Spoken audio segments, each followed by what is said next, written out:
All right, welcome to worksheet number 20. We'll talk about the definite integral. This corresponds to section 4.4 from our textbook. Definite integral is just a different way of saying what we did last section, where we tried to find we've tried to estimate the area under the curve. In this worksheet, we'll continue to work with the area under the curve. So our strategy was to subdivide our area into a bunch of different rectangles and make the rectangles smaller by making a lot of rectangles, and then take the limit eventually, right? So that whole process is called the integral. We'll learn a symbolic way to represent the area under the curve as the integral and study the property of the integral. Okay, so first definition, f be a function defined on AB. So A is like a starting point, B is the ending point, and where AB is subdivided into n subintervals of equal width. That's how we're going to draw our rectangles. Let x1 star, x2 star, notice there's like stars, be any sample point on the subinterval. Last section we did a lot of right end point because it was easy, but it really it doesn't really kind of matter eventually what point we pick. You can put any point in the interval.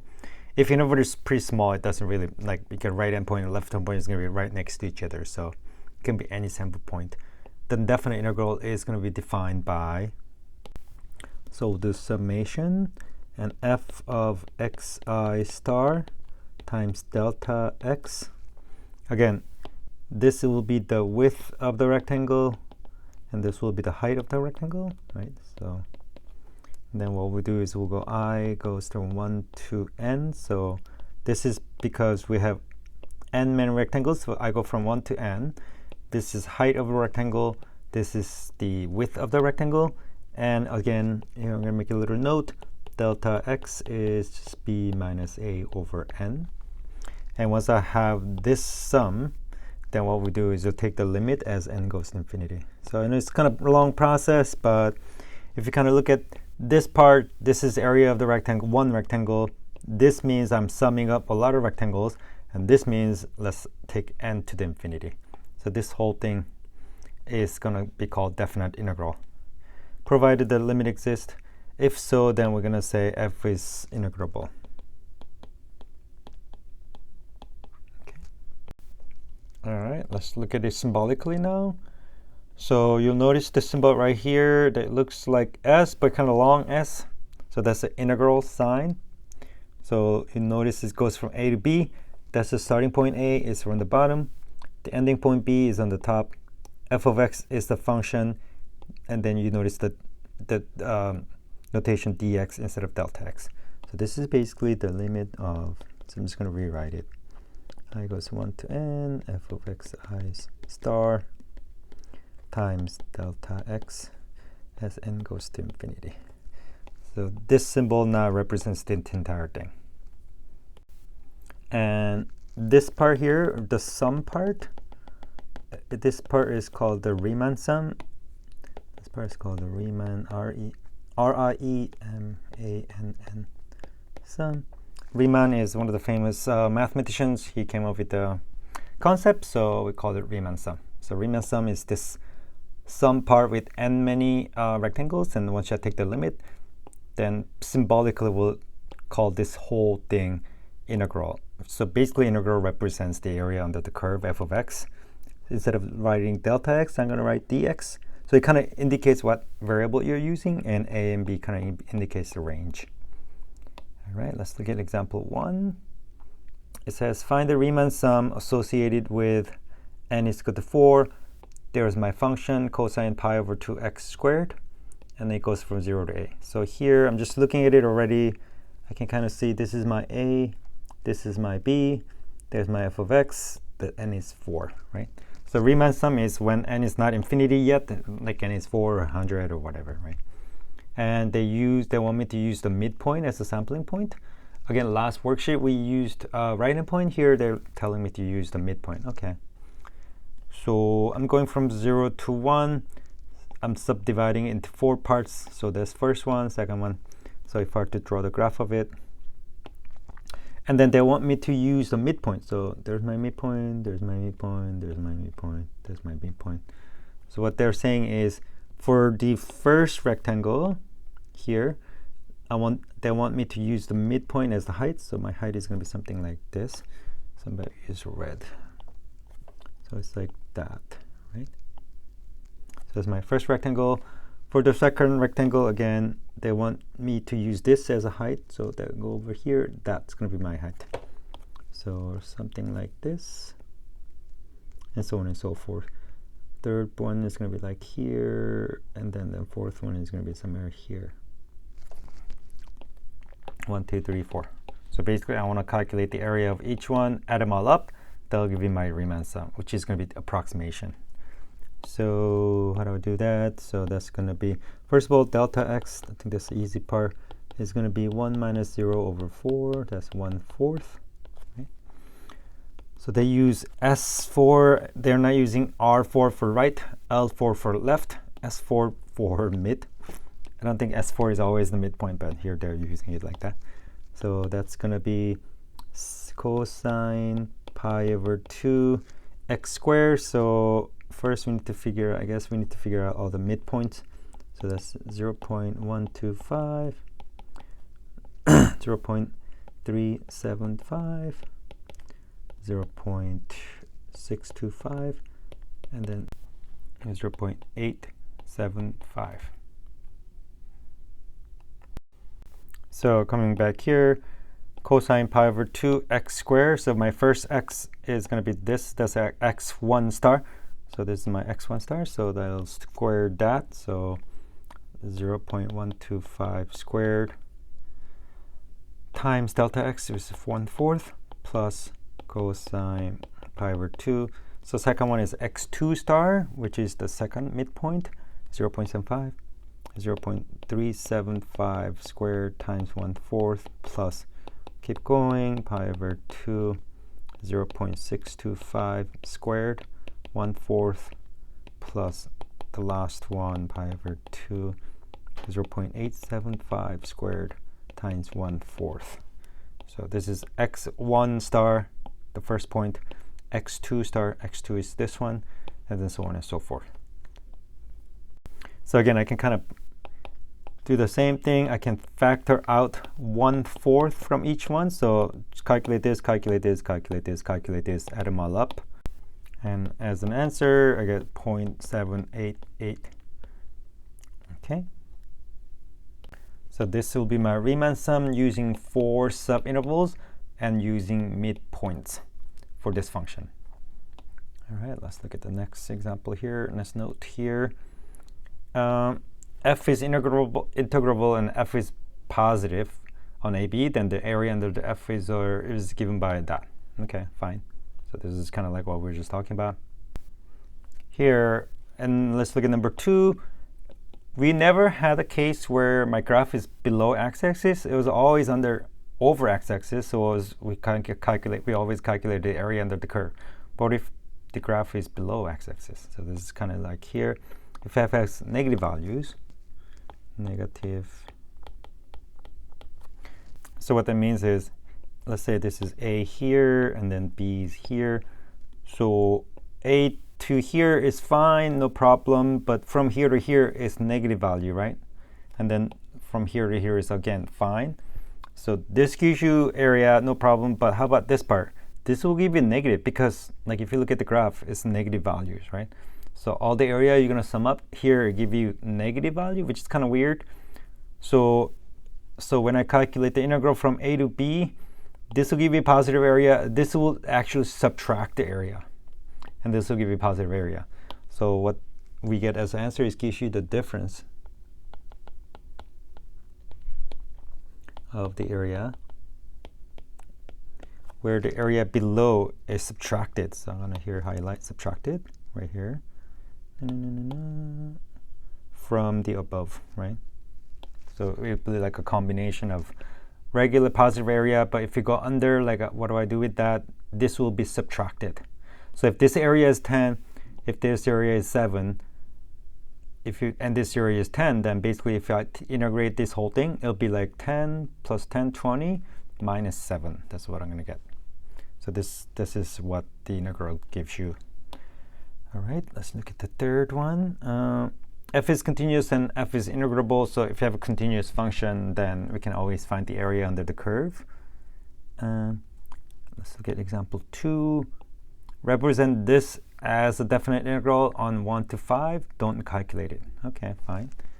So they want me to integrate, just rewrite it as definite integral. So first, let's kind of go back. Definite integral, how did it work? Right here, there's number a on the bottom, and then there's b on the top. That's the interval a to b. So once I know where is what are my x values are, then I can just put a and b there. And then there's a function. So I'll kind of do the same thing. Let's go back to example 2. They say it goes from 1 to 5. So I'm going to put 1 here, 5 there. And this becomes dx. And what's my function? Sine x. So I'm not really doing anything. I'm just copying down. So this is my f of x. And this is my delta x becomes dx. And it goes from 1 to 5. So it goes from 1 to 5. This is it. I don't have to calculate it. So this is done. Let's look at the next one. You use the definition to find integral 1 through 4 x squared minus 3 dx. Okay? Remember the Riemann sum, you have a I and then I squared and I cubed. So let's see if I can rewrite this as a Riemann sum. So first I go this, limit n goes to infinity, I goes to n. So my function is this, and we have dx. So it goes from 1 to 4. Okay, fine. So my b is 4, my a is 1. So b minus a over n, that's my delta x. That's going to be 4 minus 1 over n, so 3 over n. So if you kind of look at it graphically, there's 1, there's 4. Again, delta n is 3 over n. So here, if I were to use my right endpoint, this would be 1 plus 3 over n. And the next one is going to be 1 plus 3 over n plus 3 over n, because now I'm going 2 steps. So I'm starting 1, add 3 over n, add another 3 over n, right? So 1 plus 2 times 3 over n, so on and so forth. So that's going to be my sample point. So here is going to be 1 plus I over times 3 over n squared minus 3 delta x, right? So instead of x squared, I have 1 plus I times 3 over n squared. So that's my sample point. Minus 3 is there. Instead of dx, I have delta x, which is 3 over n. So maybe I should write it as a 3 over n there. Okay, so let's take care of the limit later, but let's just look at the sum part. So that's, well, I notice that it's a square, so that'll be sum 1 goes to n, 1 to n, and I goes 1 to n, and then 1 plus 6i over n plus 9i squared over n like this, times 3 over n. Again, we can kind of do the same thing. 3 over n is just constant. This is constant. 6 is constant. N is constant. So I notice there's I and there's an I square. So I'll do the next step of simplification, and then I'm going to have you finish the rest of it. So I can pull this one out. This is just constant. So again, 3 over n. Then I have sigma. I goes 1 to n. 1 plus 6 over n sigma I goes 1 to n plus 9 over n sigma I square 1 to n, like that. And from here, I'm going to have you simplify this. This one, you know how to simplify it. This one, I'm going to use that. And this one, I'm going to use that. And then once you have everything in terms of n, then you can take the limit as n goes to infinity. Here, I'm going to have you pause and finish the rest of example 3. And once you're done, you can check your answer. Answer should come out to be 12. All right, let's look at the next example 4. All right, it says find integral from -2 to +2, radical 4 minus x squared dx. All right, so here I have a radical, so it's not going to be able to, I won't be able to do it by using the formula. But here I'm going to look at it graphically. So it goes from -2 to +2, and you have this function. This comes from, we've seen it a few times before, this comes from x squared plus y squared is equal to 2 squared. And we can solve it in terms of y. Y squared is equal to 4 minus x squared. that means y is equal to plus minus radical 4 minus x squared, right? So this equation, this function comes from x squared plus y squared is equal to 2 squared. Basically, this is the equation for the circle, radius 2, right? So if I were to graph it, it'll be just upper half of a circle like this. So if I just kind of interpret it geometrically, it's like, oh, this function, the blue function, area under this from -2 to +2. Okay, shouldn't that just be half the circle? So interpreting it as the half circle,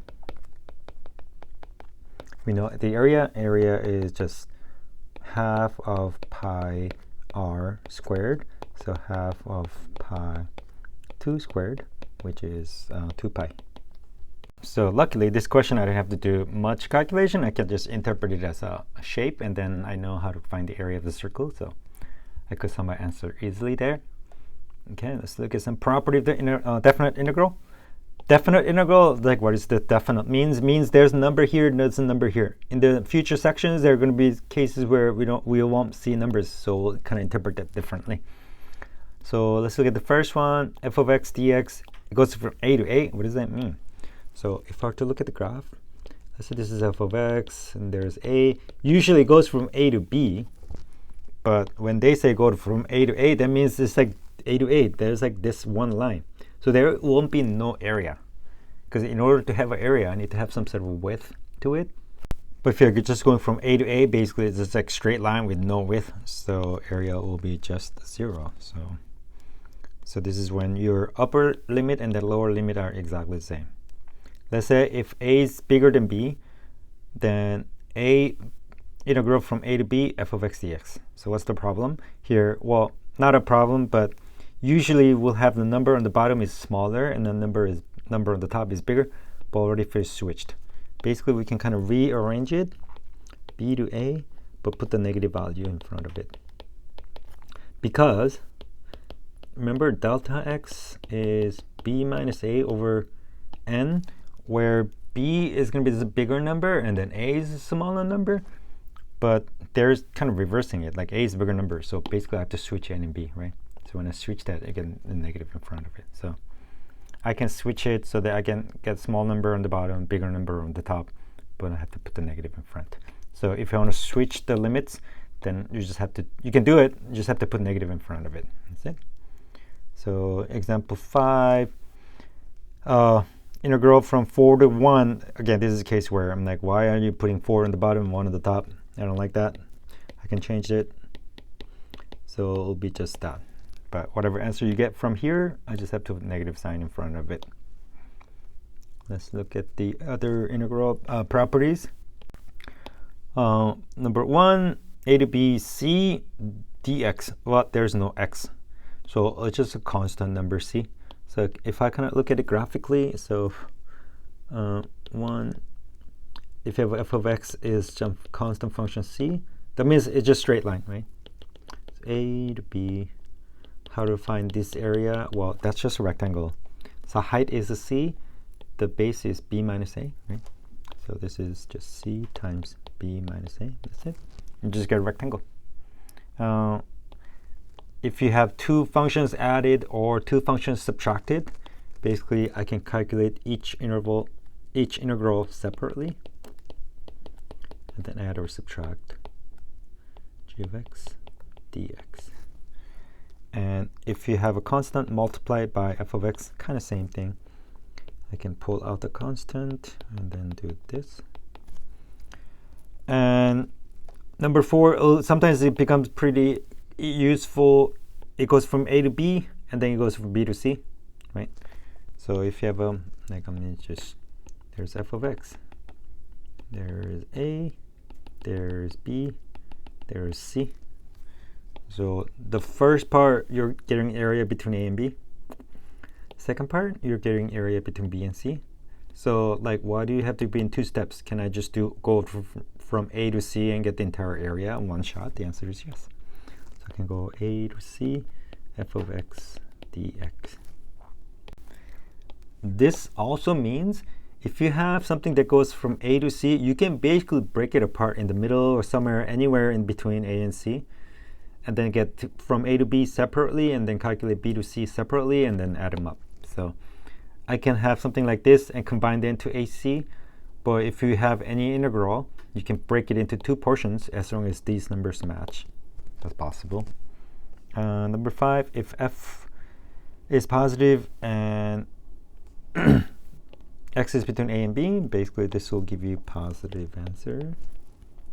And if you have two functions, f is bigger than g, then if you look at the graph of it, f is on the top of g, so f of x is bigger, g of x is here. So in terms of graph a and b, that means area under the curve of f is going to be always bigger than area under the curve of b, just because he says f is bigger than b. F is bigger than g. So if you look at the integral of f from a to b, that's going to be for sure bigger than integral of a, b, g of x. So if one function is higher than the other function, the integral of that is going to be bigger than the other integral. All right, and then next, your f is bounded by some number m, small m, and a big M, and then x is between a and b. So again, kind of if I look at it graphically, here is f of x is here, some random function. So m is the like minimum basically. M, the big M is maximum. So there's a, there's b. So the integral of f is just area under the curve. So let me do it in red. So this red area is definitely smaller than this box with big M, but it's going to be bigger than this box with small m, right? Just because this f is between small m and a big M. So definitely this area is smaller than the box with big M and smaller than box with small m. So what I can say is the integral of f of x dx, a to b, is bigger than m times b minus a. So m times b minus a will be height times the length. So that's the box for the small m, and less than big M times b minus a. So big M times b minus a is height of the big box times this. So that's box for the big M. All right, let's look at example 6. Here, they're giving us a bunch of information. Notice, pay close attention to here. It goes from 2 to 5, 2 to 5, 2 to 3, right? All right, find this thing.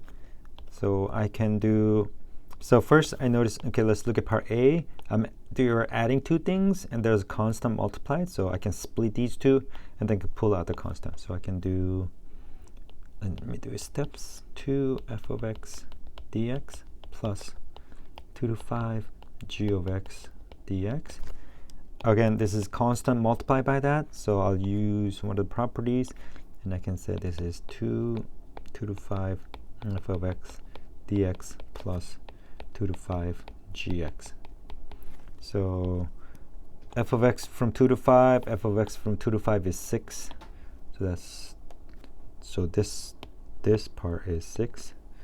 And then g of x from 2 to 5, g of x from 2 to 5 is 3.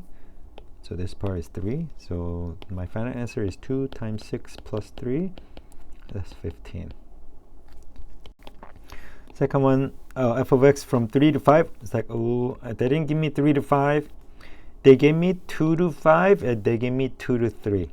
So here I'm going to use where we have to split integral into two portions. So again, I know how to go from 2 to 5, right? So what I'm going to do is I'm going to rewrite it like this. Integral 2 to 5 f of x is equal to integral 2 to 3 f of x plus integral 3 to 5 f of x. Here I'm not writing dx. I should write dx here, dx. So this, the first part is given, the 6 here. So 6 is equal to, if I go from 2 to 3, here is given, that's 2. 2 plus, and then the last part, I don't know what it is.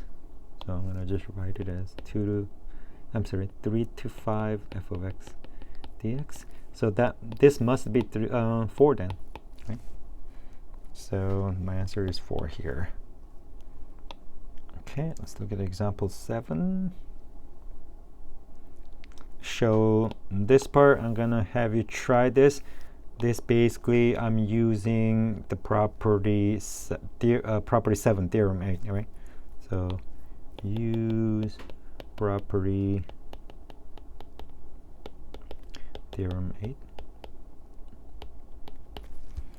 And I think that's it for this worksheet.